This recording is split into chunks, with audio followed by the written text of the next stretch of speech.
बर्फ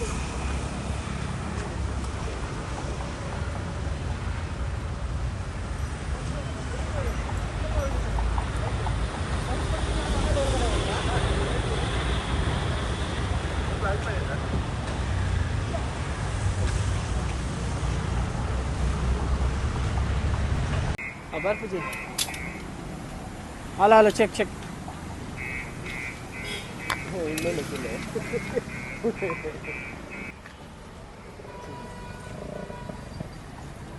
प्रकाश ಅವರೇ ಬನ್ನಿ ಬನ್ನಿ ಜಿ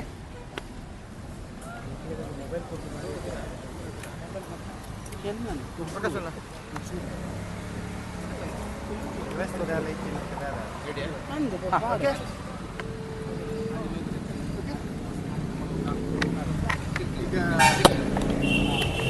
ನೀವು ಇಲ್ಲಿ ಬಂದ ಉದ್ದೇಶ ಏನು? ನಾವು ಈ ಹಿಂದೆ ಒಂದು ಗೋರಕ್ಷಣೆಯನ್ನು ಮಾಡಿದಾಗ ಬೆಂಗಳೂರಿನ ಅಲ್ಲಿ ಲಾರಿ ಪಾಳ್ಯದ ಒಳಗಿರ್ತಕ್ಕಂಥ ಅಹಮದ್ ನಗರದಲ್ಲಿ ನಾವೊಂದು ಗೋರಕ್ಷಣೆಯನ್ನು ಮಾಡಿರ್ತೇವೆ. ಗೋರಕ್ಷಣೆ ಮಾಡುವಂಥ ಸಮಯದಲ್ಲಿ ಅಲ್ಲಿ ನಾವು ಸುತ್ತಲಿನ ಏರಿಯಾದಲ್ಲಿ ಯಾವುದೇ ಕಾನೂನಿನ ಪಾಲನೆ, ಸಂವಿಧಾನದ ಯಾವುದೇ ಪಾಲನೆ ನಡೀತಾ ಇರೋದಿಲ್ಲ. ನಾನು ಆಗ ಒಂದು ಹೇಳಿಕೆಯನ್ನು ಕೊಟ್ಟಿರ್ತೇನೆ, ಇಲ್ಲಿ ಯಾವುದೇ ಕಾನೂನು, ಭಾರತ ದೇಶದ ಯಾವುದೇ ಕಾನೂನು ಈ ಏರಿಯಾಗಳಲ್ಲಿ ಪಾಲನೆ ಆಗ್ತಿಲ್ಲ, ಇದು ಭಾರತವೋ ಪಾಕಿಸ್ತಾನವೋ ಅಂತ ಕೇಳಿರ್ತೇನೆ. ಭಾರತ ಆದರೆ ಭಾರತದ ಕಾನೂನು ಚಾಲೂ ಆಗಬೇಕಲ್ಲ, ಅಲ್ಲಿ ಇರಬೇಕಲ್ಲ. ಯಾವ ಅಂಗಡಿ ಮಳಿಗೆಗಳಿಗೆ ಲೈಸೆನ್ಸ್ ಇಲ್ಲ, ಯಾವುದೇ ಎಲ್ಲ ಕಸಾಯಿಖಾನೆಗಳು ಬಹಿರಂಗವಾಗಿ ನಡೀತವೆ, ಲೈಸೆನ್ಸ್ ಇಲ್ಲ. ಹೀಗೆ ನಡೀತಾ ಇರಬೇಕಾದ್ರೆ ನಾನು ಕೇಳಿದ್ದೆ, ಇದು ಭಾರತದ ಸಂವಿಧಾನದ ಅಡಿಯಲ್ಲಿರುವ ಏರಿಯಾಗಳು ಅಲ್ಲವೋ ಅಂತ. ಅದಕ್ಕೆ ಇಲ್ಲಿ ಊರ್ವ ಪೊಲೀಸ್ ಸ್ಟೇಷನ್ನಲ್ಲಿ ನನ್ನ ವಿರುದ್ಧ ಒಂದು FIR ಆಗಿತ್ತು. ಆ FIRಗೆ ಸಂಬಂಧಂತೆ, ಆ ಪ್ರಕರಣಕ್ಕೆ ಸಂಬಂಧಪಟ್ಟಂತೆ ಈಗಾಗಲೇ ನಮ್ಮ ವಕೀಲರಾದ ಮಯೂರ್ ಕೀರ್ತಿ ಅವರು ಮತ್ತು ರಾಜೇಶ್ ಅವರು ಹೈಕೋರ್ಟ್ನಲ್ಲಿ ಅದಕ್ಕೆ ತಡೆ ಆಜ್ಞೆಯನ್ನು ಕೋರಿದ್ರು. ಆಗ ಹೈಕೋರ್ಟು ಗೈಡ್ಲೈನ್ಸ್ ಕೂಡ ಮಾಡಿತ್ತು, ಯಾವುದೇ ಇದನ್ನು ಬಲವಂತದ ಕ್ರಮ ಬೇಡ ಅಂತ ಹೇಳಿ. ಆ ಕೇಸಿಗೆ ಸಂಬಂಧಪಟ್ಟಂತೆ ನಾನಿವತ್ತು ಇಲ್ಲಿ ವಿಚಾರಣೆಗೆ ಬಂದಿದ್ದೇನೆ. ಈಗ ಬೆಂಗಳೂರಲ್ಲಿ ಇವರು ಬಾಂಗ್ಲಾದೇಶಿಗಳು ಇದ್ರ ಬಗ್ಗೆ ತುಂಬ ಹೋರಾಟಗಳು. ಹೌದು ಹೌದು. ಈಗ ಮಂಗಳೂರು ಸೇರಿದಂತೆ ಬೇರೆ ಬೇರೆ ಜಿಲ್ಲೆಗಳಲ್ಲಿ ಈಗ ಬಾಂಗ್ಲಾದೇಶಿಗಳು ಪತ್ತೆ ಆಗ್ತಾ ಇದ್ದಾರೆ. ಇದ್ರ ಬಗ್ಗೆ ಸರ್ಕಾರ ಜಾಸ್ತಿ ಏನು ತಲೆ ಕೆಡಿಸ್ಕೊಳ್ಳೋಕೆ ಕಾಣೋದಿಲ್ಲ, ಮತ್ತು ಗೃಹ ಸಚಿವರಂತೂ ಅದ್ರ ಬಗ್ಗೆ ಯೋಚನೆಯೂ ಮಾಡ್ತಾರೆ. ನೋಡಿ, ಇದು ಬಹಳ ದೇಶದ ಆಂತರಿಕ ಭದ್ರತೆಗೆ ಬಹಳ ದೊಡ್ಡ ಪೆಟ್ಟನ್ನು ಕೊಟ್ಟಿರ್ತಕ್ಕಂಥ ವಿಚಾರ ಅಕ್ರಮ ಬಾಂಗ್ಲಾ ವಲಸಿಗರದು. ನಾವು ಇದರ ವಿರುದ್ಧ ಬೃಹತ್ ಕಾರ್ಯಾಚರಣೆಯನ್ನು ನಿರಂತರವಾಗಿ ಇವತ್ತಿನವರೆಗೂ ನಡೆಸ್ತಾ ಇದ್ದೇವೆ. ಇಲ್ಲಿ ವೇಶ್ಯಾವಾಟಿಕೆ ದಂಧೆ ನಡೆಸ್ತಾ ಇರುವಂಥದ್ದಾಗಿರಬಹುದು, ಮತ್ತು ಬೇರೆ ಬೇರೆ ಸ್ಮಗ್ಲಿಂಗ್ ಆಗಿರಬಹುದು, ಮತ್ತು ರೆಡ್ ಹ್ಯಾಂಡ್ ಆಗಿ ಗಾಂಜಾ ಸಮೇತ ಸಿಕ್ಕಾಕೊಂಡಿದ್ದಾರೆ ನಮ್ಮ ಕಾರ್ಯಕರ್ತರು.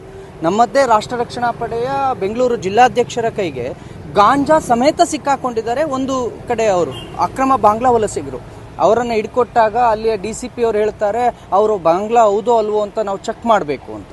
ಆಯಿತು, ಚೆಕ್ ಮಾಡಿ, ಈಗ ಹೇಳಿ ಅವರು ಬಾಂಗ್ಲಾ ಅಂತ. ಯಾಕೆ ಹೇಳೋದಿಲ್ಲ? ಪ್ರೂವ್ ಆದಮೇಲೆ ಯಾಕೆ ಹೇಳೋದಿಲ್ಲ?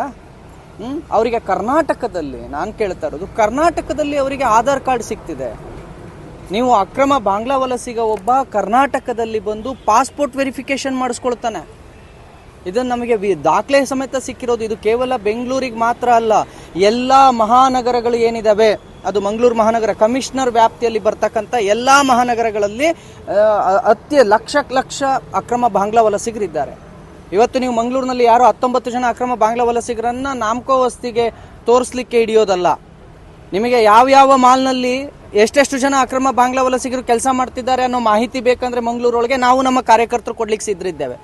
ನೀವು ನಮಗೆ ಫ್ರೀ ಹ್ಯಾಂಡ್ ಕೊಡಿ, ನಾವು ನಿಮಗೆ ಹಿಡ್ಕೊಡ್ತೇವೆ. ಅಕ್ರಮ ಬಾಂಗ್ಲಾ ವಲಸಿಗರನ್ನ ಹಿಡಿದು ಒಡೆದು ಬಡ್ದು ಮಾಡಿದೀವಿ ಅನ್ನೋದು ಅದು ಸುಳ್ಳು. ನಾವು ಹಿಡ್ಕೊಡ್ತೇವೆ. ನಿಮ್ಮ ಕೈಲಿ ಹಿಡಿಲಿಕ್ಕೆ ಆಗಲಿಲ್ಲ ಅಂತಂದರೆ ನಾನು ನೇರವಾಗಿ ಮಂಗಳೂರು ಕಮಿಷನರ್ ಅವ್ರಿಗೆ ಹೇಳ್ತೇವೆ, ನಾವೇ ತೋರಿಸ್ತೇವೆ, ಬನ್ನಿ ನೀವು ನಮ್ಮ ಜೊತೆ ಕೊಲಾಬ್ರೇಟ್ ಆಗಿ ಕೇಳಿ, ನಮ್ಮನೆಗೆ ಮಾಹಿತಿಯನ್ನು ನಾವು ಕೊಡ್ತೇವೆ. ಯಾವ್ಯಾವ ಹೋಟೆಲ್ಗಳಲ್ಲಿ ಕೆಲಸಕ್ಕಿದ್ದಾರೆ, ಯಾವ್ಯಾವ ಮಾಲ್ಗಳಲ್ಲಿ ಕೆಲಸಕ್ಕಿದ್ದಾರೆ, ಮಂಗಳೂರಿನಲ್ಲಿ ಎಲ್ಲೆಲ್ಲಿ ಅಕ್ರಮ ಬಾಂಗ್ಲಾ ವಲಸಿಗರಿದ್ದಾರೆ, ಇಲ್ಲಿಯ ಯಾವ ಮುಸ್ಲಿಂ ಮುಖಂಡರು ಅವರಿಗೆ ಸಾಥ್ ಕೊಡ್ತಿದ್ದಾರೆ, ಯಾರ್ಯಾರು ಕರ್ಕೊಂಡು ಬಂದು ಅವರಿಗಿಟ್ಟು ಇಲ್ಲಿ ಕೆಲಸ ಮಾಡಿಸ್ಕೊಳ್ತಾ ಇದ್ದಾರೆ, ಇಲ್ಲಿ ಹೌಸ್ ಕೀಪಿಂಗ್ ಕೆಲಸ ಯಾರು ಮಾಡ್ತಿದ್ದಾರೆ, ಇಲ್ಲಿಯ ಮಂಗಳೂರು ಏನು ಕಸ ಗುಡಿಸೋದು ಮತ್ತು ಬೇರೆ ಬೇರೆ ಕೆಲಸಗಳಿದ್ದಾವೆ ಅದ್ರ ಒಳಗಡೆ, ಮತ್ತು ಕನ್ಸ್ಟ್ರಕ್ಷನ್ ಜಾಬ್ ಒಳಗಡೆ ಎಷ್ಟು ಜನ ಅಕ್ರಮ ಬಾಂಗ್ಲಾ ವಲಸಿಗರು ಕೆಲಸ ಮಾಡ್ತಿದ್ದಾರೆ, ಎಲ್ಲೆಲ್ಲಿದ್ದಾರೆ, ಆಮೇಲೆ ಇಲ್ಲಿ ಬರ್ತಕ್ಕಂಥ ಈ ಮಾದಕ ದ್ರವ್ಯಗಳನ್ನು ಏನು ತಗೊಬಂದು ಮಾರೋ ಅಂಥದ್ದಿದ್ದಾರೆ, ಅದರೊಳಗಡೆ ಅಕ್ರಮ ಬಾಂಗ್ಲಾ ವಲಸಿಗರಿದ್ದಾರೆ. ನಿಮ್ಮ ಹತ್ರ ಮಾಹಿತಿ ಇಲ್ಲ ಅಂತಂದರೆ ನಾವು ಮಾಹಿತಿ ಕೊಡ್ತೇವೆ ನಿಮಗೆ. ಅಂದರೆ ನಿಮ್ಮದು ಗುಪ್ತಚರ ಇಲಾಖೆ ಏನು ಮಾಡ್ತಾ ಇದೆ? ಟ್ರೈನ್ನಲ್ಲಿ ಪ್ರತಿ ಬಾರಿ ಟ್ರೈನ್ನಲ್ಲಿ ಬಂದು ಇಲ್ಲಿ ಇಳಿತಾ ಇರ್ತಕ್ಕಂಥವ್ರನ್ನ ನೀವು ಚೆಕ್ ಮಾಡ್ತಾ ಇದ್ದೀರಾ? ನಾನು ಹೇಳೋದು ಪ್ರತಿ ಯಾರ್ಯಾರು ಹೊರಗಿನವರು ಇಲ್ಲಿ ಕೆಲಸ ಮಾಡ್ತಿದ್ದಾರೆ ಎಲ್ಲರ ಐಡೆಂಟಿಟಿಯನ್ನ ಚೆಕ್ ಮಾಡುವಂತ ಕೆಲಸವನ್ನ ಮಂಗಳೂರು ಕಮಿಷನರ್ ಮಾಡಲೇಬೇಕು. ಇಲ್ಲ ಅಂತ ಅಂದ್ರೆ ಬೆಂಗಳೂರಿನಲ್ಲಿ ಹೇಗೆ ಕಾರ್ಯಾಚರಣೆ ಆಯ್ತೋ ಅದೇ ರೀತಿ ಕಾರ್ಯಾಚರಣೆಗಳು ಮಂಗಳೂರಿನಲ್ಲೂ ಕೂಡ ಆಗುತ್ತೆ. ಈಗ ಪಶ್ಚಿಮ ಬಂಗಾಳದಲ್ಲಿ ಬಿಜೆಪಿ ಸರ್ಕಾರ ಬಂದಾದ್ಮೇಲೆ ಈ ಅಕ್ರಮ ಬಾಂಗ್ಲಾ ವಲಸಿಗರಿಗೆ ಅಲ್ಲಿ ನೆಲೆ ಇಲ್ಲ ಅಂತ ಹೇಳುವಂತ ನಿಟ್ಟಿನಲ್ಲಿ ಅವರು ಕರ್ನಾಟಕಕ್ಕೆ ಬರ್ತಿದ್ದಾರೆ. ಆದ್ರೆ ಕರ್ನಾಟಕದಲ್ಲಿ ಅಕ್ರಮ ಬಾಂಗ್ಲಾ ವಲಸಿಗರಿಗೆ ಫ್ರೀ ಹ್ಯಾಂಡ್ ಇದೆಯಾ ಅಂತ ಹೇಳುವಂತ ನೋಡಿ, ನಾವು ವಿತ್ ದಾಖಲೆ ಸಮೇತ ಇದನ್ನ ನಾವು ಸುಮ್ಮನೆ ಬಾಯಿ ಮಾತಿಗೆ ಹೇಳ್ತಾರದಲ್ಲ, ವಿತ್ ದಾಖಲೆಗಳ ಸಮೇತ ನಾವು ಬೆಂಗಳೂರಿನ ರೈಲ್ವೆ ಸ್ಟೇಷನ್ ಇಂದ ಆಚೆಗೆ ಬರ್ತಕ್ಕಂಥವರಿಗೆ ಮೈಕ್ ಹಿಡಿದು ನಮ್ಮ ಹತ್ರ ಇದ್ದಂತಹ ಒಂದು ಸಣ್ಣ ಮೈಕ್ ಹಿಡಿದು ಕೇಳಿದೀವಿ ಎಲ್ಲಿಯವರು ನೀವು ಅಂತ. ಅವ್ರು ಹೇಳ್ತಾರೆ ನಾವು ಢಾಕಾದಿಂದ ಬಂದಿದೀವಿ ಅಂತ. ರೈಲ್ವೆ ಸ್ಟೇಷನ್ ನಲ್ಲಿ ಇಳಿದು ಬರ್ತಾ ಇರ್ತಕ್ಕಂಥ ನೂರಾರು ಜನಗಳು ಯಾರವರು, ಯಾಕೆ ಬರ್ತಿದ್ದಾರೆ? ಅವರಿಗೆ ವೆಸ್ಟ್ ಬೆಂಗಾಲ್ ನಲ್ಲಿ ತೊಂದರೆ ಆಗಿದೆಯೋ, ಅಸ್ಸಾಮಲ್ಲಿ ತೊಂದರೆ ಆಗಿದೆಯೋ, ಬಿಹಾರಲ್ಲಿ ತೊಂದರೆ ಆಗಿದೆಯೋ, ನನಗದು ಬೇಕಿಲ್ಲ. ಆದ್ರೆ ಅಲ್ಲೆಲ್ಲೋ ತೊಂದರೆ ಆದ್ರೆ ಕರ್ನಾಟಕ ಅವರಿಗೆ ಸೇಫ್ ಯಾಕದು ಕರ್ನಾಟಕ ರಕ್ಷಣೆ ಕೊಡುತ್ತೆ ಅವರಿಗೆ. ಹಾಗಾದ್ರೆ ನಾನು ಹೇಳೋದು, ಇಲ್ಲಿ ನಾವು ಧರ್ಮವನ್ನ ಕೋಟ್ ಮಾಡ್ತಾ ಇಲ್ಲ, ಯಾವುದೇ ಮತವನ್ನ ಕೋಟ್ ಮಾಡ್ತಾ ಇಲ್ಲ. ಆದ್ರೆ ಇಲ್ಲಿ ಕೆಲವು ಮುಸಲ್ಮಾನ್ ಮುಖಂಡರುಗಳು ಅವರಿಗೆ ಇಲ್ಲಿ ಕೆಲಸಕ್ಕೆ ತಂದಿಡ್ಕೊಂಡು ಅವರಿಗೆ ರಕ್ಷಣೆ ಕೊಡ್ತಾ ಇರ್ತಕ್ಕಂಥದ್ದು ಇದೆಯಲ್ಲ, ಇದನ್ನ ನಾವು ಭಾರತೀಯರಾಗಿ ಕ್ಷಮಿಸೋದಕ್ಕೆ ಸಾಧ್ಯವೇ ಇಲ್ಲ. ಈಗ ಇಷ್ಟು ಜನ ಬಾಂಗ್ಲಾದೇಶಿಗಳು ಒಂದು 2 ತಿಂಗಳಲ್ಲಿ ಈ ಕಡೆ ಬರ್ತಾ ಇದ್ದಾರೆ. ಹಾಗಾದ್ರೆ ಗುಪ್ತಚರ ಇಲಾಖೆ, ಇಂಟರ್ನಲ್ ಸೆಕ್ಯೂರಿಟಿ, ISD ಏನ್ ಮಾಡ್ತಾ ಇದ್ದಾರೆ? ಅವರು ನಾವೇ ಹೇಳ್ತಾ ಇದ್ದೀವಲ್ಲ, ಅವರು ಸಂಪೂರ್ಣ ವಿಫಲರಾಗಿದ್ದಾರೆ. ಅವ್ರು ಏನ್ ಕೆಲಸ ಮಾಡ್ತಿದ್ದಾರೆ ಅಂತಂದ್ರೆ, ಯಾವ್ಯಾವ ಹಿಂದೂ ಕಾರ್ಯಕರ್ತರು ಏನೇನ್ ಪೋಸ್ಟ್ ಮಾಡ್ತಾರೆ, ಯಾವ್ಯಾವ ಹಿಂದೂ ಕಾರ್ಯಕರ್ತರು ಸೋಷಿಯಲ್ ಮೀಡಿಯಾದಲ್ಲಿ ಆಕ್ಟಿವ್ ಇದ್ದಾರೆ, ಯಾವ RSS ನವ್ರು ಏನ್ ಮಾಡ್ತಿದ್ದಾರೆ, ಈ ಇಡೀ ಗುಪ್ತಚರ ಇಲಾಖೆ ತಗೊಂಡೋಗಿ ಗೃಹ ಮಂತ್ರಿಗಳನ್ನ ಅವ್ರನ್ನ ಮಾಡಿದ್ರೆ ಆ ಗೃಹ ಮಂತ್ರಿಗಳು ಏನ್ ಮಾಡ್ತಿದ್ದಾರೆ ಅಂತ ಅಂದ್ರೆ ಇಡೀ ಪೊಲೀಸ್ ಇಲಾಖೆಯನ್ನ RSS ಕಾರ್ಯಕರ್ತರ ಹಿಂದೆ, ಹಿಂದೂ ಕಾರ್ಯಕರ್ತರ ಹಿಂದೆ ಬಿಟ್ಟಿದ್ದಾರೆ. ಪಾಪ ಅವರು ನಾವು ಏನ್ ಪೋಸ್ಟ್, ಪುನೀತ್ ಕೆರಳಿ ಏನ್ ಪೋಸ್ಟ್ ಮಾಡ್ತಾರೆ, ಚಕ್ರವರ್ತಿ ಸೂಲಿಬೆಲೆ ಏನ್ ಪೋಸ್ಟ್ ಮಾಡ್ತಾರೆ, ಪ್ರಮೋದ್ ಮುತಾಲಿಕ್ ಏನ್ ಭಾಷಣ ಮಾಡ್ತಾರೆ, ಇದನ್ನ ನೋಡ್ಕೊಂಡು ಕೂತಿದ್ದಾರೆ ಅವರು. ಅವ್ರಿಗೆ ಅಕ್ರಮ ಬಾಂಗ್ಲಾ ವಲಸಿಗರನ್ನ ಹಿಡಿಬೇಕು, ರಾಷ್ಟ್ರವನ್ನ ರಕ್ಷಣೆ ಮಾಡಬೇಕು, ದೇಶದ ಭದ್ರತಾ ವಿಚಾರದಲ್ಲಿ ಕೆಲಸ ಮಾಡಬೇಕು. ನಾವು ರಾಷ್ಟ್ರ ಭದ್ರತೆ ವಿಚಾರಕ್ಕೆ ನಾವು ಕೈ ಜೋಡಿಸ್ಬೇಕು ಅನ್ನೋದು ಯಾವ ಪೊಲೀಸ್ನವ್ರಿಗೂ ಇಲ್ಲ. ನಾವು ನಮ್ಮ ಡ್ಯೂಟಿ ಉಳಿಸ್ಕೋಬೇಕು, ನಮ್ಮ ಜಾಬ್ ಉಳಿಸ್ಕೋಬೇಕು ಅಂತ ಅಂದ್ರೆ ದಿನಕ್ಕೊಬ್ಬ ಹಿಂದೂ ಕಾರ್ಯಕರ್ತನ ಮೇಲೆ FIR ಮಾಡಿದ್ರೆ ಮುಗೀತು.